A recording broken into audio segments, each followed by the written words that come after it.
The Washington Post reported in their September 16th article that you did show them therapist notes. Is that incorrect?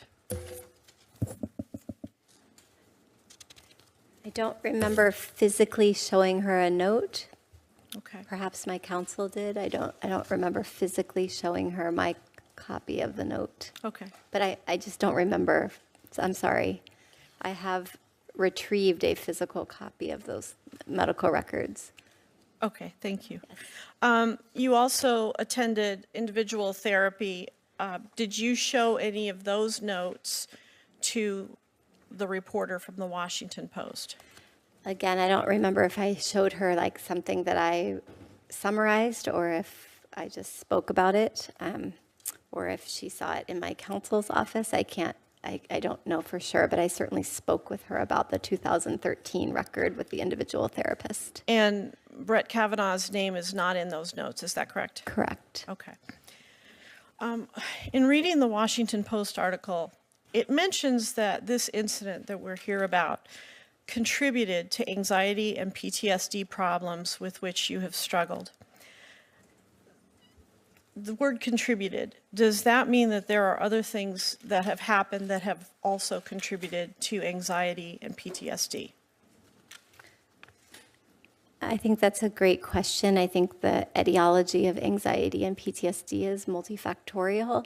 So that was certainly a critical risk that we would call it a risk factor in science. So that would be a predictor of the symptoms that I now have. It doesn't mean that other things that have happened in my life would make it worse or better. There are other risk factors as well. So have there been other things then that have contributed to the anxiety and PTSD that you suffered? Well, I think there's sort of biological predispositions that everyone in here has for particular disorders. So I can't rule out that I would have some biological predisposition to be an anxious type person. What about environmental? Environmentally, not that I can think of. Okay.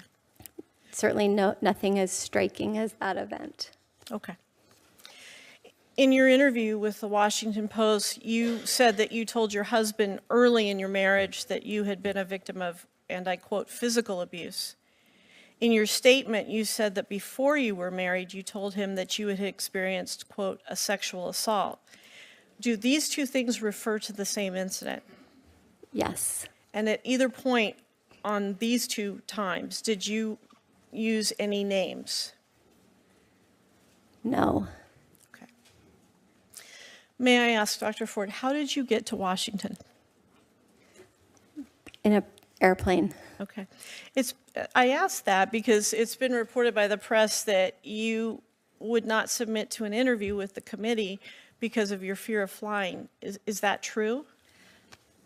Well, I was hoping that they would come to me, but then realized that was an unrealistic request. It would have been a quicker trip for me. Yes. So that was certainly what I was hoping, was to avoid having to get on an airplane, but I eventually was able to get up the gumption with the help of some friends and get on the plane. When you were here in the mid-Atlantic area back in August, end of July, August, how did you get here? Also by airplane. I come here once a year during the summer to visit my family. Okay. I'm sorry, not here. I go to Delaware. Okay. In fact, you fly fairly frequently for your hobbies, and you've had to fly for your work. Is that true? Correct, unfortunately. You were a consulting biostatistician in Sydney, Australia. Is that right? I've never been to Australia, but the company that I worked for is based in Australia, and they have an office in San Francisco, California. Okay. I don't think I'll make it to Australia. It is long. I also saw on your CV that you list the following interests of surf travel, and you, in parentheses, put Hawaii, Costa Rica, South Pacific Islands, and French Polynesia. Have you been all to those places? Correct. By airplane? Yes. And your interests also include oceanography, Hawaiian and Tahitian culture. Did you travel by air as a part of those interests? Correct. Okay. Thank you very much. Easier for me to travel going that direction when it's a vacation. Thank you.